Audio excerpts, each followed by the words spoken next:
അപ്പം ചേട്ടൻ എന്നും പറഞ്ഞു കേട്ടിട്ടുണ്ട്. ഞാൻ ഇതുവരെ മൂന്നാറിലൊക്കെ പോകാറുണ്ട്. അടിമാലിയിൽ ആദ്യമായിട്ടാണ് അങ്ങ് പറഞ്ഞ പോലെ ഒരു പ്രോഗ്രാമിന് വരുന്നത്. ഭയങ്കര സന്തോഷം. കാരണം കൂടെയുള്ള ഒരാളുടെ നാട്ടിൽ ചേട്ടൻ ഞങ്ങളെ രണ്ടുപേരെയും വിളിച്ചത് അങ്ങനെയാണ്. സ്വന്തം വീട്ടിലേക്ക് ഊണ് കഴിക്കാൻ വരുമോ എന്നുള്ള പോലെ ചേട്ടൻ വിളിക്കുന്നത്. കുഞ്ഞെ, അടിമാലിയിൽ നമുക്കൊരു പ്രോഗ്രാം ഉണ്ട്, നമുക്കൊന്ന് പോകണം എന്നാണ്. പിന്നെ ഡേറ്റിന്റെ കുറെ പ്രശ്നം വന്നപ്പോഴും നമ്മൾ എന്തായാലും ഈ പ്രോഗ്രാമിന് അടിമാലിയിൽ വരുന്നത് തീരുമാനിച്ചിട്ടുണ്ടായിരുന്നു. കാരണം ഭയങ്കര, ഇന്ന് ചേട്ടൻ പറയും ഹൈ റേഞ്ച് ആണ്, ഭയങ്കര സ്നേഹമുള്ള നാട്ടുകാരാണെന്ന്. അപ്പം ഈ ഒരു സമയത്ത് നല്ല ചൂടാണ്, റോഡിന്റെ സൈഡാണ്, എന്നിട്ടും നിങ്ങൾ ഇത്രയും പേരെ കാത്തിരിക്കുമ്പോൾ ഭയങ്കര സന്തോഷം തോന്നുക.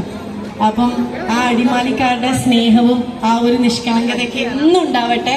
അതിനെയാണ് ജീവിതത്തിലെ ഏറ്റവും വലിയ വിജയം. അപ്പോൾ കിങ്സ് ആൻഡ് ക്യൂൻസ്, അടിമാലിക്കാരെ മുഴുവൻ രാജാക്കന്മാരും രാജ്ഞിമാരും രാജകുമാരിയൊക്കെ ആക്കാൻ വേണ്ടിയിട്ട് നിങ്ങൾക്ക് അരുൺ ചേട്ടൻ